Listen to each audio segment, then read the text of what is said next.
Wisconsin might be known as America's dairyland,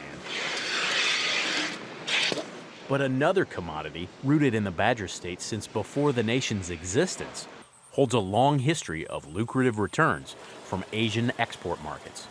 Ginseng has traditionally been used in both cooking and as a medicine. A lot of Chinese practice and culture believes that food is a medicine. Okay? So the items you consume impact your bodily health. I think as Westerners, we're just starting to discover that based on our diet. Will Su is a second-generation ginseng producer near Wausau. 95% of the plant's domestic cultivated origin is sprinkled across Wisconsin, according to USDA, and Marathon County is the hub. Very similar to France and Italy, which are known as the Old World regions for growing wine. That taste and flavor of Wisconsin ginseng has been ingrained in people for the last 100 years. State estimates indicate roughly 1 million raw pounds of ginseng are harvested laboriously across Wisconsin every year, representing an over $50 million industry. And some say retail sales can boost profits exponentially. Well, I'm the farmer, he's the brain, so work out as a team is very good. Each nut just is 1 year old. Originally from Taiwan, Will's father, Paul Su, founded the core of the family business over 40 years ago when he and his wife discovered unmet demand for the niche product in Asian American communities across the U.S. The Su's enterprise now includes several hundred acres under production with nearly 1,000 employees across the globe. Chinese real warm, it's hot, yang, and American ginseng in. So there's the two different functions, two species. Panax ginseng was discovered in China's Manchuria region thousands of years ago, but the popular panacea eventually fell victim to overharvest. However, in the 1700s, Jesuit missionaries followed the thread from Asia to North America along the 45th parallel to Panax quinquefolius, a cousin plant with similar cure-all claims among some Native American tribes. You don't always find four prongs. Then around the dawn of the 20th century, the wild root moved from forest to farm in Wisconsin, cemented trade partnerships, and earned a gold standard reputation. 85% of our market is China. So yeah, it's tied in, it's hardwired. Bob Kaldunsky heads up the state's Ginseng Board, a quasi-governmental promotion group of active producers funded through shade assessment, a tax on the farm structures that help mimic woods-like conditions for the fickle herb. Despite strong demand, Kaldunsky says the number of ginseng growers in Wisconsin has declined from over 1,000 20 years ago to about 180 today. There's 5 producers that produce about 75% of the crop. And the balance then, that's about 175, produce the other 25%.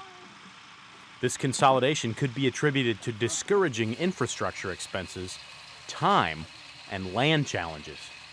3 to 5 years normally before we harvest, and we don't plant on the same land twice. Ever. Because cultivated ginseng only grows in a particular location once, large producers must constantly secure new cropland. But the Sioux say successive owners can reap the benefits of ginseng's one-shot deal. What most farmers typically find is after we're on the land, it's in a better state than it was before, especially to grow, some of the cash crops that are more typical here in central Wisconsin. Growers don't expect the reality of finite land to brew into a crisis anytime soon, but sustainability could be as close as the edge of the field. I've been training the digger for 30 years, at least maybe 35 years. We give them top price, so they only pick mature plant and also dig in certain time and certain size. By state law, the original wild woods-grown ginseng must be at least 10 years old before being extracted for sale. Properly licensed by the state, anyone can dig into Wisconsin's private lands with permission during the months of September and October. And dealers say wild root commands much more than the average $30 to $55 per pound off the farm. Depending on what location, how good they are, $500, $600, $700 a pound.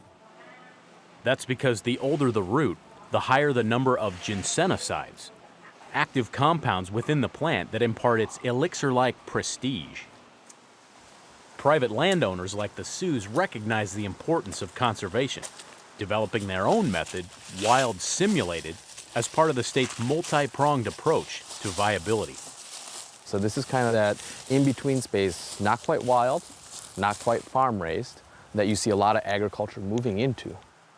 You can take any patch of woods, if you take care of it and do a good job of it, and turn it into this. And in the wild, some of the best roots are, 15 to 30 years old. So this is at least 40 years, maybe more than 40. Very, very seldom you have 60-year-old roots, maybe one in 100 to 1,000. But 100 years or older, I only found 2 in 43 years. I have one, and Jack Ma from Alibaba, I gave him one. Over the years, Paul Sioux has forged connections with politicians and high-profile business people who swear by the economic and health benefits of ginseng. What it's going to dry down to and how much of it's going to be usable. And while producers brush off concerns over trade bluster out of Washington, some do offer a word of caution. History has shown times where trade to China has been shut down. This industry is dead. The demand as income levels rise in Asia is really coming from there. So to help farmers in central Wisconsin, the best thing we can have is access to those export markets. For Market to Market, I'm Josh Bittner.